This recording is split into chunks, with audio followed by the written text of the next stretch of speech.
வணக்கம் நேயர்களே. இன்று ஏப்ரல் 14, 2026 செவ்வாய்க்கிழமை.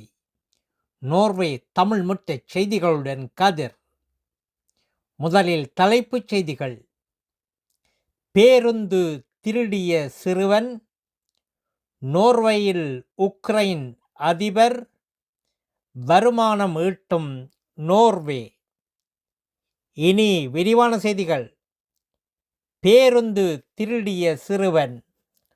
நோர்வேயிலிருந்து பேருந்தை எடுத்து சென்ற 14 அகவை சிறுவன் ஏறத்தாழ 170 கிலோமீட்டர் ஓட்டி ஸ்வீடன் எல்லையில் காவல்துறையினரால் தடுத்து நிறுத்தப்பட்டான். யாருக்கும் காயம் ஏற்படவில்லை. நோர்வேயில் உக்ரைன் அதிபர். உக்ரைன் அதிபர் செலன்ஸ்கி இன்று 4வது முறையாக நோர்வே வந்தடைந்துள்ளார். அவர் தலைமை அமைச்சர் யூனாஸ் கார் ஸ்டோரேயை சந்தித்து பாதுகாப்பு மற்றும் இருநாட்டு ஒத்துழைப்பை பற்றி பேசினார். வருமானம் ஈட்டும் நோர்வே.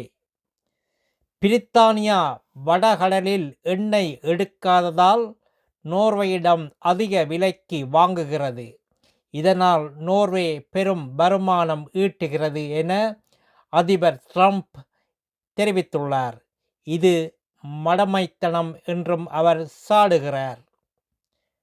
நல்லது நேயர்களே, மேலும் செய்திகளுக்கு நோர்வே தமிழ் முகநூல் பக்கத்தையும் இணையதளத்தையும் பாருங்கள். உலகெங்கிலும் தமிழ், நம் உணர்வெங்கிலும் தமிழ்.